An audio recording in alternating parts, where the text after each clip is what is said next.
موږ خو د څو ورځې مخکې راغلي وو، خو هغه لا ورباندې کار شروع و. اوسه کې الحمدلله کار ورباندې ښه بقاعده ښه تیزي سره روان دی. تاسې به انشاءالله چې کله دغه ویډیو تاسې وکړئ خپله بند ته پته ولګېږي دا شاید د ورځې نیمې کې دغه کار سهار ته ورسېږي.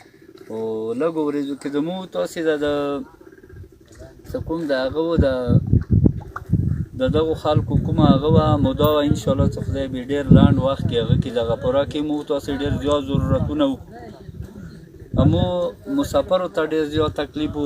موږ خو لکه کورمه په درې سیرې لوورس اپر د سنټر والا ته موږ ته ډېر زیات تکلیف و، ځکه چې غرونه دي تنګي دي، دیو کې د هغه سیګنل ډېره زیاته مسله. اوس الحمدلله دغه مسله به انشاءالله ډېره زر هغه شي حل به شي.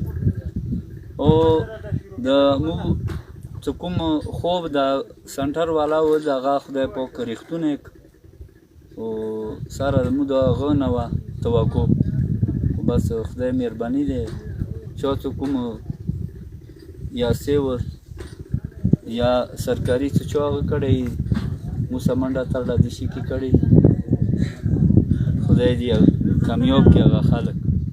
زموږ ته خو ډېر زیات تکلیف و، او تکلیف داسې و چې موږ سیګنل ته به مو هغه ته تلو، سادې ته تلو، ښې نه بعدې نه میاشته میاشته زموږ د ټلیفون هغه نه وه. دا لګېږي دا شاید د ورځې نیمې کې دغه کار سهار ته ورسېږي. او لږو ورځو کې زموږ